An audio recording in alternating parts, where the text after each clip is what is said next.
ഞാനീ വീഡിയോ ചെയ്യുന്നത് ഒരു KSRTC ബസ്സിൽ നിന്നിട്ടാണ്. ഇത് അടിയന്തരമായി ചെയ്യാൻ കാരണം ഈഴവ സമുദായത്തിൻ്റെ പേരിൽ വെള്ളാപ്പള്ളി നടേശൻ മുസ്ലിങ്ങളെ മുഴുവൻ കുറ്റം പറയാൻ തുടങ്ങിയിരിക്കുന്നു. അത് കണ്ടു നിൽക്കാനോ കേട്ടു നിൽക്കാനോ ഉള്ള ഒരു ബാധ്യതയും ഒരു ഈഴവൻ എന്ന നിലയിൽ എനിക്കില്ല. എൻ്റെ പേരിൽ സംസാരിക്കാനായിട്ട് വെള്ളാപ്പള്ളി നടേശനെ ഞാൻ ഏൽപ്പിച്ചിട്ടുമില്ല. അപ്പോൾ ഈഴവ സമുദായവും മുസ്ലിം സമുദായവും തമ്മിൽ ഒരുപാട് തരത്തിലുള്ള കൊടുക്കൽ വാങ്ങലുകളുള്ള രണ്ട് സമുദായങ്ങളാണ്.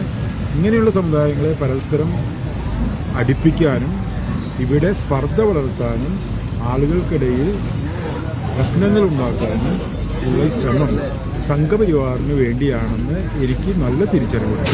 അതുകൊണ്ട് എൻ്റെ കൂട്ടത്തിലുള്ള എല്ലാ മനുഷ്യരും, ഈഴവരുള്ള എല്ലാ മനുഷ്യരും ഇതുപോലെയുള്ള വീഡിയോകൾ ഉപയോഗിച്ചുകൊണ്ട്, ഇതുപോലെയുള്ള മീഡിയം ഉപയോഗിച്ചുകൊണ്ട് വെള്ളാപ്പള്ളി നടേശനെതിരെ രംഗത്ത് വരണമെന്ന് അഭ്യർത്ഥിക്കുന്നു. വെള്ളാപ്പള്ളി നടേശൻ എൻ്റെ പേരിൽ സംസാരിക്കാൻ ഞാൻ ഏർപ്പാടാക്കിയിട്ടില്ല.